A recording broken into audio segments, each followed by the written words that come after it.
Well, hello there. This is Mama Jane's husband, and this video is about our adventures going to the Antarctic Peninsula on Celebrity Infinity. So if that interests you, watch on. Now, I'm Mama Jane's husband, and this is... Mama Jane. And we've just come back from an amazing cruise to the Antarctic Peninsula. And this video in particular, we're going to be telling you about our experiences. In all, we had to fly from the UK to Buenos Aires, which is a beautiful place. We had a great time there, didn't we? And that'll be another video on that.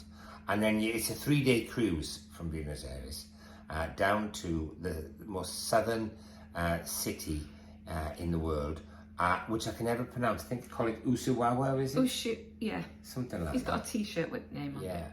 But, and there'll be a video about that as well, won't there? Yeah, which was great. That was good. And then the day after that, you visit Cape Horn. And you visit Cape Horn early in the morning, and there'll be a video about that as well. Some of us got up out of bed and on deck to see it. Some of us will watch the video. Some of us watched it on the bed on the TV, didn't they? Oh yeah, because there's a television in your cabin that... And a video from outside. Yeah. And from once you've passed Cape Horn, and you pass it early in the morning, sort of 6 a.m. You then set across the Drake Passage, and you will arrive sometime the following day at the Antarctic Peninsula. Now, we didn't know quite what to make of the Drake Passage, because we'd heard that it could be very bumpy, and is sometimes called the Drake Shake, because it's where the Atlantic and Pacific Oceans collide, so it can get a bit rough. Mm. But it's also called the Drake Lake because sometimes it can be really calm. And what did we get? Well, I think everything's relative. If you have never been on a cruise before, ever, and this was your first time, you might have thought, oh, that's a bit bumpy. If you've been on transatlantic where you were the decks were locked off for 4 days for safety, then you probably thought, oh, that were all right. So it depends who you are, where you've been, and what you've experienced before. But we didn't find it an issue at all. We've had worse. Yeah. Yeah.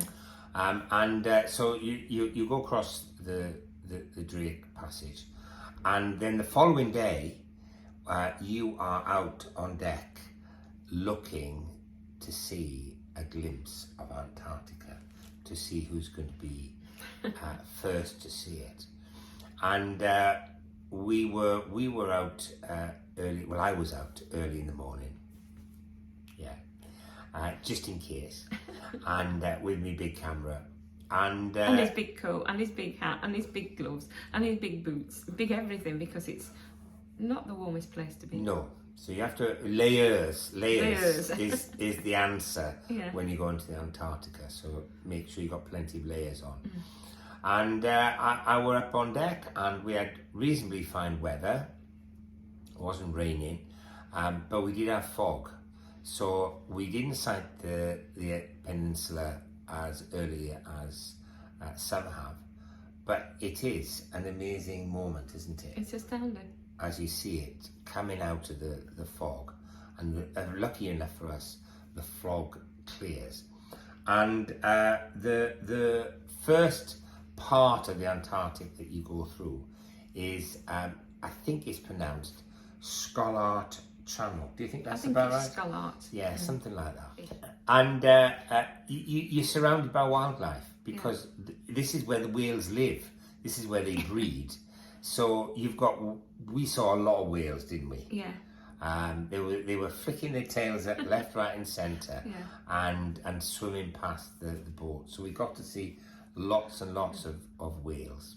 And in fact, you didn't want to go and eat in case you missed one. I did. Yeah, I did. And in fact, I had an enforced stop, didn't I? You made me go and have some pizza.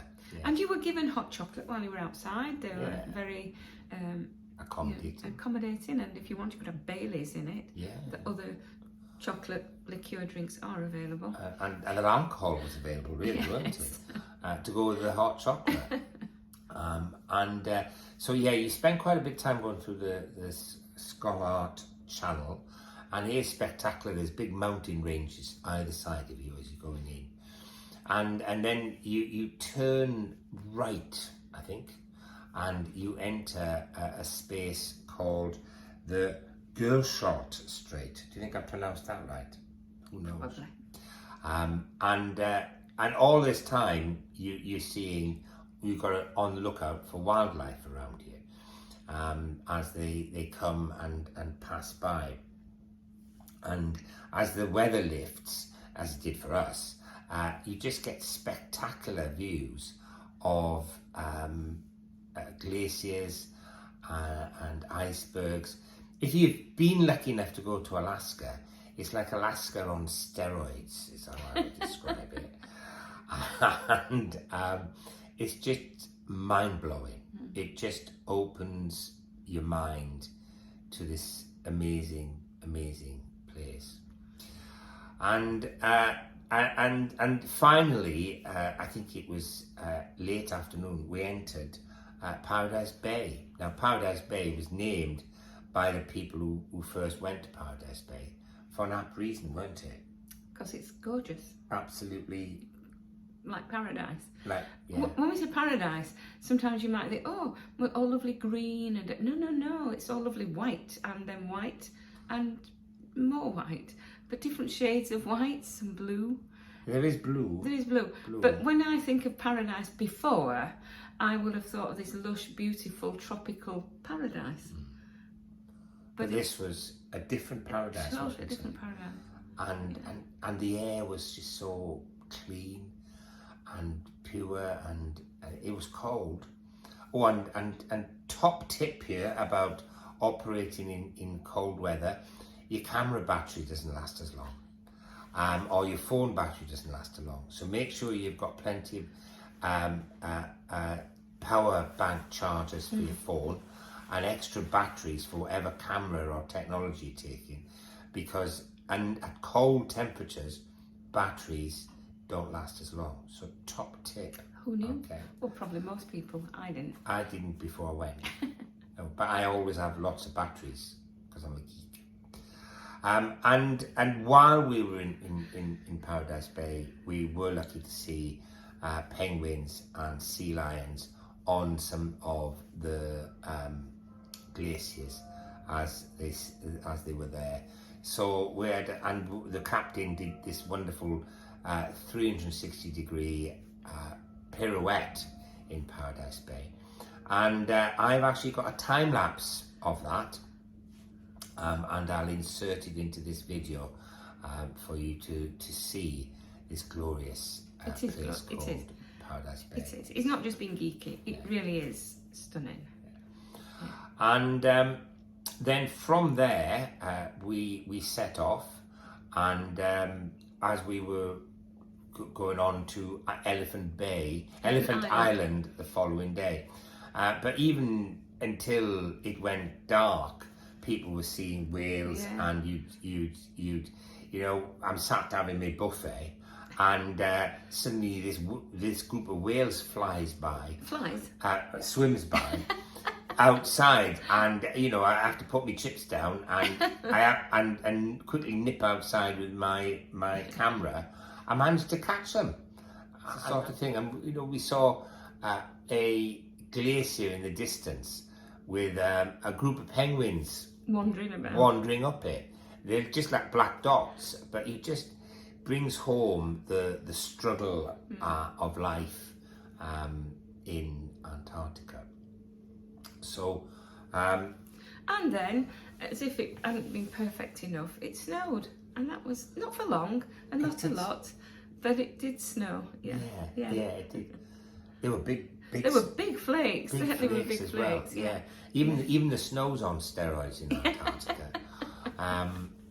And then from there we sailed to Elephant Island, and we saw a fair amount of wildlife on the way. lots of birds out and about, weren't there? Different types of birds. And I'll probably do a little video just about the birds that we saw, rather than interspersing them in here, because that were quite interesting, all the different types of birds we saw. And when we got to Elephant Island, eventually the following day, it was again late evening. It was a bit of a disappointment because it was thick fog. Yeah. No other word. It was thick fog. Yeah. And we thought, oh. It were right pea super, weren't it? It were pea super. But what happened? It cleared. It did, didn't it? Cleared a little. But what was even more spectacular was our little black and white friends. If you imagine a Disney film cartoon with dancing, swimming penguins, then this is where it would have been made. Because I was sat inside. You'd had enough by now. I'd had enough, you know. I'm reading a good book, I'm inside by a window, when all of a sudden I thought, what's that? And I looked, and these penguins were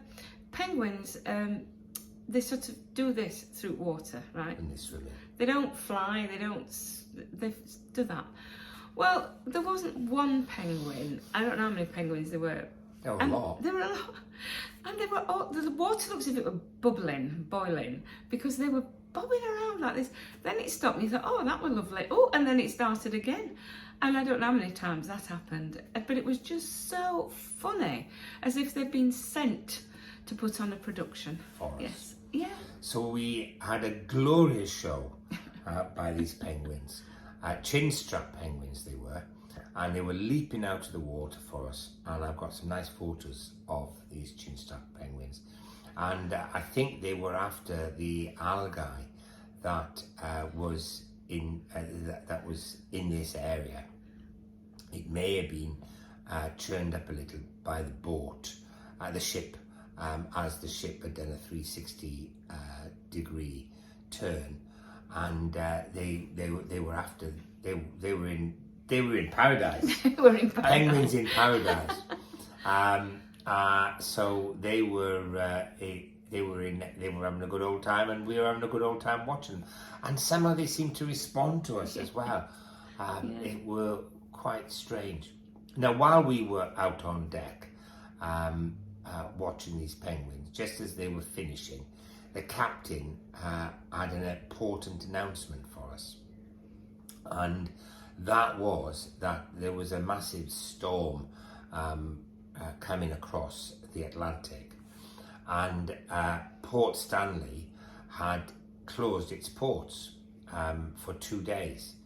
So sadly, we couldn't go to Port Stanley because Port Stanley had closed its dock. So, and in fact, this storm was so big that the captain was changing routes to go right around it. So we had an extra sea day as a result. And at times the journey was a little bit rough, but it wasn't too bad. And we did see a lot more wildlife, birds around the ship, and it wasn't too bad. And then on the way back, we called at a place called Patagonia, and then the day after we called at Montevideo in Uruguay. Got the t-shirt to prove it. There you go. And we had a good day there, and there'll be a video about that before eventually going back to Argentina and finishing the cruise. All in all, did we have a good cruise, or did we have a good cruise? We had a very good cruise. Yeah. Would you say it's life-altering going to Antarctica? Yeah, it is life-altering, because you can't imagine that there's so much nothingness. So a Faberoni experience. Yeah. But for now, it's a goodbye from me, and it's a goodbye from me. So, goodbye. Bye.